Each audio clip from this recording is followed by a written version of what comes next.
नमस्कार, हमारे चैनल में आपका स्वागत है। मैं हूं रामचंद्र मौर्य। साथियों, 19 दिसंबर को इंडिया गठबंधन की बैठक के बाद से पूरे देश में चर्चा हो रही है कि मल्लिकार्जुन खड़गे अगले प्रधानमंत्री बनेंगे, 16वें प्रधानमंत्री बनेंगे। ओबीसी, एससी, एसटी के लोग चाहते हैं कि मल्लिकार्जुन खड़गे जो दलित हैं, बुद्धिस्ट हैं, अंबेडकरवादी हैं, वे भारत के प्रधानमंत्री बने। और दूसरी तरफ गोदी मीडिया, भारतीय जनता पार्टी और उसका आईटी सेल कह रहा है अब की बार 400 पार। साथियों, भारतीय जनता पार्टी 300 पार 2019 में क्या हो गई कि इस बार 2024 के चुनाव में 400 पार की बात कर रही, लेकिन वो 400 सीटें आएंगी कहां से, इसके बारे में सन्नाटा है, खामोशी है, मायूसी है। लेकिन इंडिया गठबंधन किसी आंकड़े की बात नहीं कर रहा है कि हमारी इतनी सीटें आएगी, बल्कि इंडिया गठबंधन का कहना है कि हम पूरी ताकत लगा करके चुनाव लड़ेंगे और जीतेंगे। समय बताएगा कि कितनी सीटें आएंगी। कल गठबंधन की बैठक खत्म होने के बाद ममता बनर्जी ने जिस तरह से कांग्रेस प्रमुख, कांग्रेस अध्यक्ष मल्लिकार्जुन खड़गे का नाम प्रस्तावित किया और उसका समर्थन अरविंद केजरीवाल ने किया और अन्य 12 घटक दलों ने समर्थन किया, उससे लगता है कि इंडिया गठबंधन एक भारी जीत की ओर बढ़ेगा। क्योंकि अगर दलित प्रधानमंत्री बनाने की घोषणा कर दी जाती है, अभी औपचारिक घोषणा नहीं हुई है, लेकिन एक र्यूमर या यूं कहें नरेटिव पेश कर दिया गया है जनता के बीच। इसका कितना फायदा मिलेगा और किसे प्रधानमंत्री पद का चेहरा बनाया जाएगा, उसे कांग्रेस और इंडिया गठबंधन के लोग बैठ करके विचार विमर्श करेंगे। लेकिन जो नरेटिव बनाया गया है कल, उससे पता चल जाएगा कि जनता के बीच मल्लिकार्जुन खड़गे को लेकर कैसी प्रतिक्रिया हो रही है। उसी प्रतिक्रिया के आधार पर मल्लिकार्जुन खड़गे को समन्वयक बनाया जाएगा, इंडिया का नेता बनाया जाएगा और इंडिया का चेहरा बनाया जाएगा प्रधानमंत्री पद के लिए। और इन 10 दिनों में 31 दिसंबर तक, मतलब 2023 की आखिरी तिथि तक 10 रैलियां करने का देश के कोने कोने में घोषणा किया है इंडिया गठबंधन ने। और इसी 10-11 दिन के बीच सीटों पर समझौता, सीट शेयरिंग का काम हो जाएगा। उसके बाद इंडिया का आक्रामक प्रचार जनवरी से शुरू हो जाएगा लोकसभा चुनावों के मद्देनजर। ध्यान रहे, भारतीय जनता पार्टी इसी जनवरी में 22 जनवरी को राम मंदिर का उद्घाटन करने जा रही। प्रधानमंत्री नरेंद्र मोदी उद्घाटन करेंगे और मूर्तियों में प्राण प्रतिष्ठा करेंगे। वहां पर मौजूद होंगे चारों दिशाओं के शंकराचार्य, मठाधीश, साधु संत, पुजारी,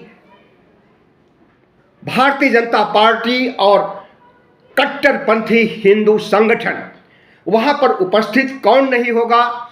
संवैधानिक पदों पर बैठे हुए कोई भी नेता वहां पर मौजूद नहीं होंगे। वो चाहे उपराज्यपाल हो, वो चाहे राज्यपाल हो, वो चाहे मुख्यमंत्री हो, वो चाहे उप मुख्यमंत्री हो, वो चाहे उपराष्ट्रपति हो, वो चाहे राष्ट्रपति द्रौपदी मुर्मू ही क्यों ना हो, उन्हें राम मंदिर उद्घाटन के समय नहीं बुलाया गया है। और तो और राम मंदिर कमेटी के चेयरमैन चंपत राय ने तो यहां तक कहा है कि भारतीय जनता पार्टी के फाउंडर मुरली मनोहर जोशी, लाल कृष्ण आडवाणी को भी नहीं बुलाया जाएगा, लेकिन विश्व हिंदू परिषद, बजरंग दल के दबाव से उन्हें आमंत्रित किया गया है और वो आएंगे।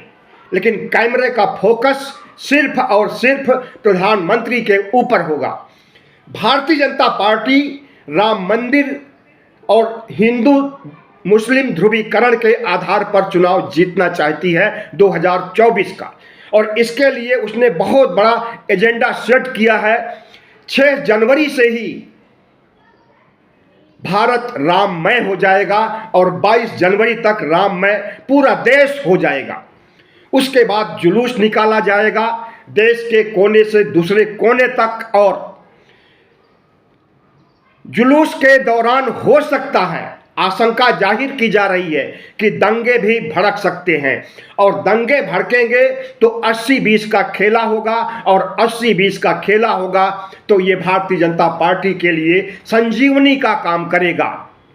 और यही संजीवनी उसे 400 पार सीटें देने की जा रही है, ऐसा मानना है भारतीय जनता पार्टी का, आईटी सेल का, आरएसएस का।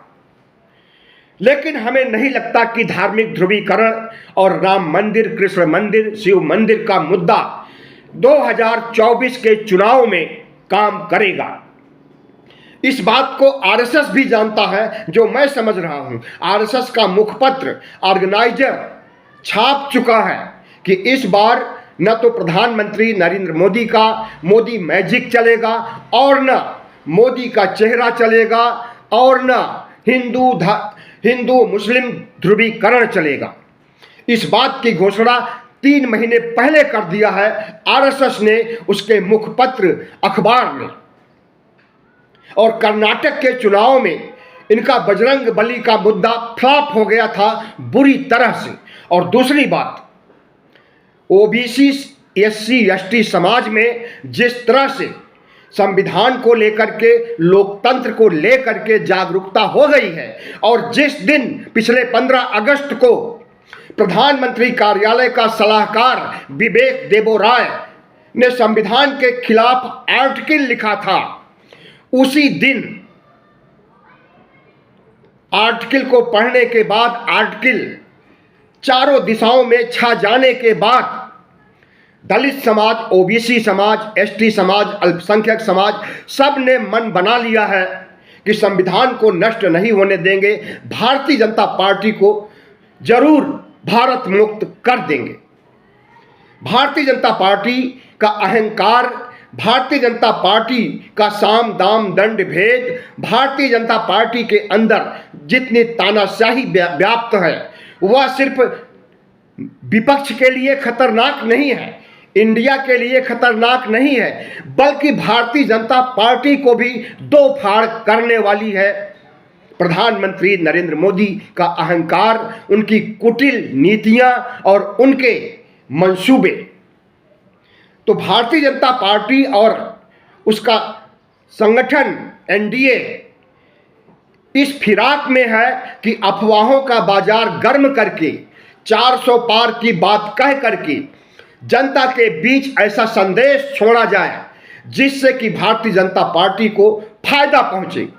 लेकिन अफवाह तंत्र को मालूम नहीं है कि जिस तरह से 19 दिसंबर को इंडिया गठबंधन की बैठक के बाद जो नैरेटिव पूरे देश में, पूरे समाज की फिजा में गूंजने लगा है, वो शायद मोदी से बड़ा कद बन करके, कद्दावर नेता बन करके मल्लिकार्जुन खड़गे उभरे हैं राजनीतिक सियासती फिजा में। दिल्ली के गलियारों में चर्चा है, सिर्फ दिल्ली के गलियारों में नहीं बल्कि मोदी शाह और उनके रणनीतिकार बुरी तरह से सहमे हुए हैं, हताश हैं, परेशान हैं जब से इंडिया गठबंधन की बैठक संपन्न हुई है। क्योंकि तभी से मल्लिकार्जुन खड़गे का नाम गूंजने लगा है और अभी गूंज रहा है और अभी गूंजेगा। सिर्फ गूंजेगा नहीं बल्कि इंडिया को उसके मुकाम तक ले जाएगा और इस देश को 16वां प्रधानमंत्री मिलने जा रहा है दलित प्रधानमंत्री, बुद्धिस्ट प्रधानमंत्री, अंबेडकरवादी प्रधानमंत्री 2024 के चुनाव में। तो जिस तरह से भारतीय जनता पार्टी गोदी मीडिया और आईटी सेल अफवाह तंत्र के नाम पर प्रधानमंत्री नरेंद्र मोदी को जिताने की बात कर रहा है, लेकिन उसके अंदर भी डर है, संशय है और उसे पता है कि ओबीसी, एससी, एसटी का एक मुश्त वोट किधर जाने वाला है। 2024 की बात छोड़ दीजिए, 2019 पर आ जाइए। 2019 में भारतीय जनता पार्टी को सिर्फ 37% वोट मिले हैं और विपक्ष को 63% वोट मिले हैं। अगर वो 63% को 60 पर ला दिया जाए, 60 से और कम कर दीजिए, 55 पर कर दीजिए, अगर 55% वोट भी विपक्ष को मिलता है तो प्रधानमंत्री नरेंद्र मोदी जो 400 सीटों का दंभ भर रहे हैं वो घट करके 100 से नीचे आ जाएंगे, क्योंकि 55% बहुत होता है। 37% वोट पाने पर प्रधानमंत्री नरेंद्र मोदी के साथ 303 सांसद आ जाते हैं पूरे देश से। तो सोचिए, अगर 55% वोट मिलता है मल्लिकार्जुन खड़गे और इंडिया को, तो इंडिया की जीत को कोई रोक नहीं सकता है। और इंडिया अगर जीतेगा तो दलित प्रधानमंत्री बनेगा। ऐसा न सिर्फ उत्तर भारत में बल्कि दक्षिण भारत में, पूर्वोत्तर भारत में, कश्मीर से लेकर के कन्याकुमारी तक गूंज रहा है। प्रधानमंत्री नरेंद्र मोदी अंदर ही अंदर टूट चुके हैं और जिस तरह से वो वर्तमान लोकसभा के सांसदों को, राज्यसभा के सांसदों को बर्खास्त कर रहे हैं, उससे उनकी हताशा समझी जा सकती है। अब तक 151 संसद सदस्य निलंबित हो चुके हैं, सस्पेंड हो चुके हैं और जो कुछ बाकी हैं वो भी 1-2 दिन में सस्पेंड हो जाएंगे। यह भारतीय जनता पार्टी की निराशा का प्रतीक है। भारतीय जनता पार्टी सहन नहीं कर पा रही है कि इंडिया गठबंधन कैसे बना और उसका कैसे नामकरण किया गया। नामकरण से ही इनके पेट में दर्द उठने लगा था। और जब इंडिया गठबंधन की चौथी बैठक होती है दिल्ली के अशोका होटल में, उसके बाद प्रधानमंत्री नरेंद्र मोदी और शाह को सांप सूंघ जाता है। और जिस तरह से प्रधानमंत्री आक्रामक हो गए हैं और बता रहे हैं कि इस देश में कोई जाति नहीं है, खुद लिखेंगे नरेंद्र मोदी, राष्ट्रपति लिखेंगी राष्ट्रपति द्रौपदी मुर्मू, उपराष्ट्रपति लिखेंगे जगदीप धनखड़। कोई भी ऐसा संवैधानिक पद पर बैठा नेता नहीं है जो अपनी जाति को नहीं लिखता हो। और भारत में जाति के मुद्दे को आज नहीं, कभी भी नहीं हटाया जा सकता है, कम से कम 500 साल तक।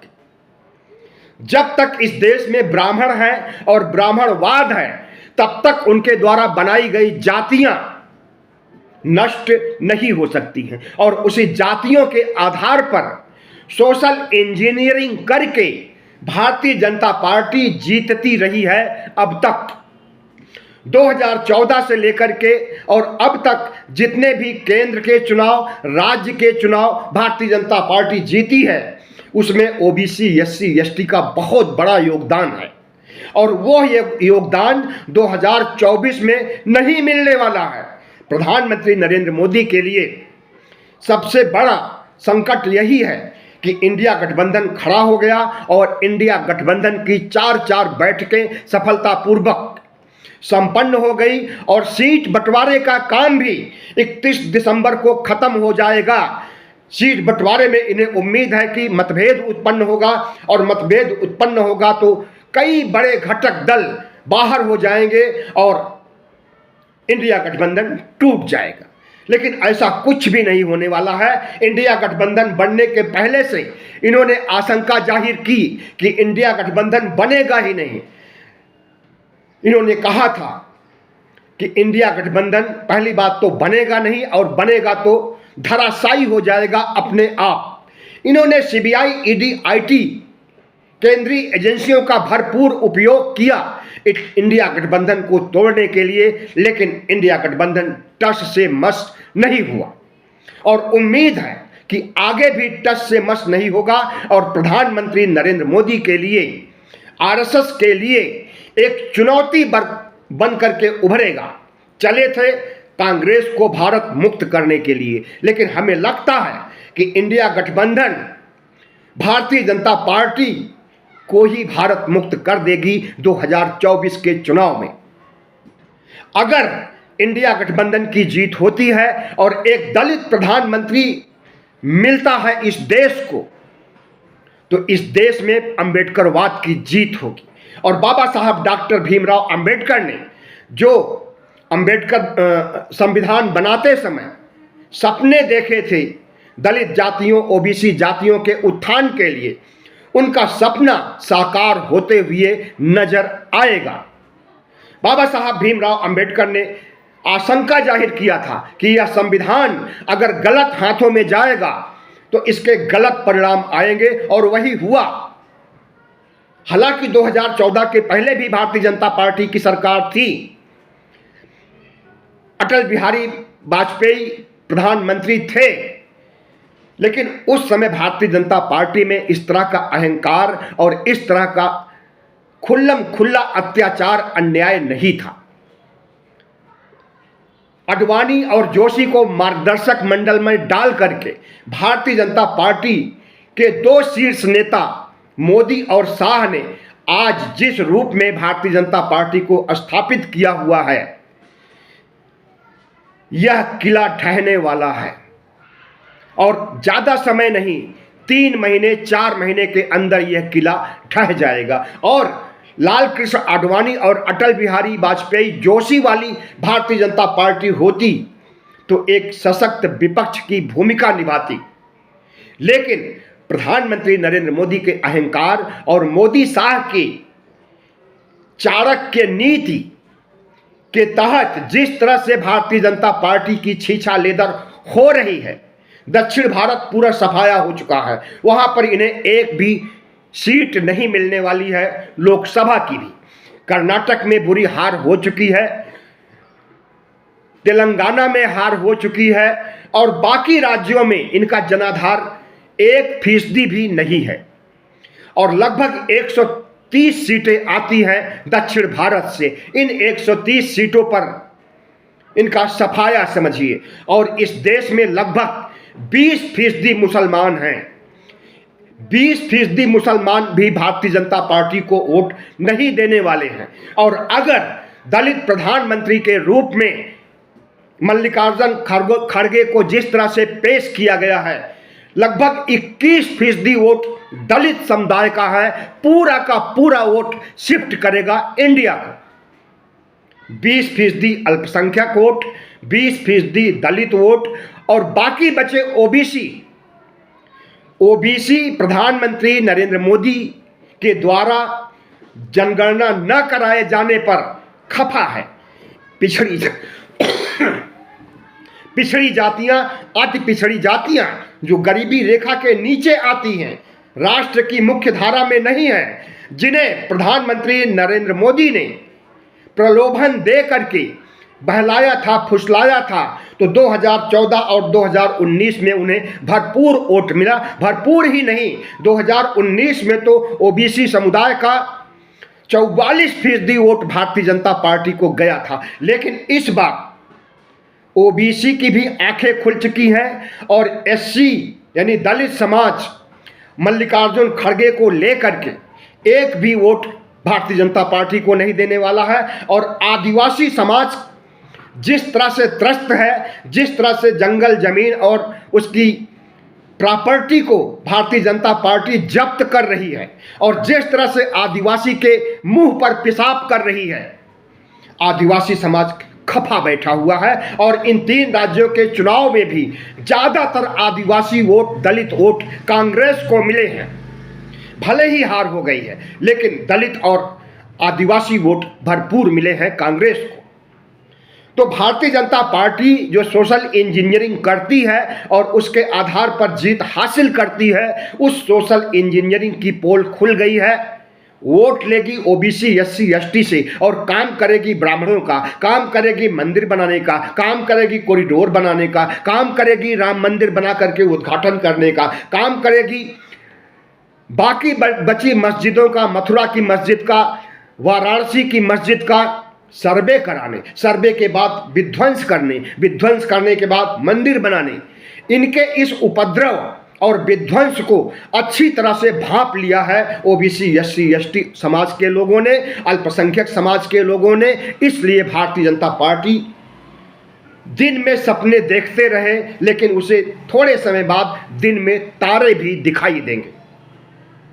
और जिस दिन प्रधानमंत्री मल्लिकार्जुन खड़गे बनेंगे, वह दिन स्वर्णाक्षरों में लिखा जाएगा और एक एससी समाज का, एक दलित समाज का, एक कद्दावर नेता, कांग्रेस प्रमुख, जिसके अंदर की इंडिया गठबंधन में सबसे ज्यादा विचारशीलता है, बुद्धिस्ट है, कई बौद्ध मठ बनाया है उन्होंने, और तमाम देश भर के विदेशों से भंते भिक्षु उनसे मिलने के लिए आते हैं, उनसे आशीर्वाद, उनसे प्रेरणा ग्रहण करते हैं, और तमाम बुद्धिस्ट देशों का भ्रमण कर चुके हैं मल्लिकार्जुन खड़गे। अगर अपने को हिंदू नहीं मानते हैं, न कभी मानेंगे, और जो इनका हिंदू राष्ट्र का सपना है, हिंदू राष्ट्र की जगह अगर मल्लिकार्जुन खड़गे प्रधानमंत्री बनते हैं तो बुद्धिस्ट राष्ट्र बनेगा। जैसे पहले हमारा देश बौद्धमय था, सम्राट अशोक के काल से लेकर के कनिष्क और हर्षवर्धन के काल तक हमारा देश बौद्ध राष्ट्र था, उसी दिशा में आगे बढ़ेगा फिर से, और भारत बौद्धमय हो जाएगा। भारत में मनुस्मृति का नामो निशान मिट जाएगा और मनुस्मृति युग की ले जाने वाली पार्टी, ले जाने वाले संगठन आरएसएस का इतना बुरा हाल होगा जिसे कि उसने कभी सोचा नहीं होगा।